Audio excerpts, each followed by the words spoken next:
लोकशाहीचा बुलंद आवाज, रिपब्लिकन वार्ता महाराष्ट्र. फुलंब्री येथे भाजपा जिल्हाध्यक्ष सुहास शिरसाट मित्रमंडळातर्फे रमजान ईद निमित्त इफ्तार पार्टी. भाजपाच्या पदाधिकारी कार्यकर्त्यांनी मुस्लिम बांधवांसोबत सोडला रोजा. फुलंब्री शहरात भारतीय जनता पक्षाचे छत्रपती संभाजीनगर ग्रामीण जिल्हाध्यक्ष सुहास शिरसाट मित्र परिवारातर्फे इफ्तार पार्टीचे आयोजन करण्यात आले होते.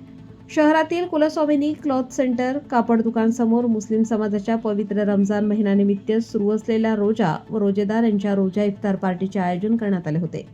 भाजपाच्या इफ्तार पार्टीत शहरातील मुस्लिम बांधवांना आमंत्रित करण्यात आले होते. या ठिकाणी नगरसेवक तथा देवगिरी सहकारी साखर कारखान्याचे संचालक योगेश मिसाळ, नगरसेवक वाल्मिक जाधव, देविदास ढंगारे, उत्तम ढोके, गणेश राऊत, रवींद्र काथार, लुकमान शहा, जमाल शेख, शेरू खान, जुनैद शहा, रशीद पटेल, घडीवाले, शाहरुख शहा, जुनेद पठाण, जावेद पटेल, इरफान सय्यद इतर हजर होते. रिपब्लिकन वार्ता Maharashtra वृत्तवाहिनीसाठी Aurangabad Marathwada उपसंपादक Akbar Shah. Subscribe now and press the bell icon. Never miss an update.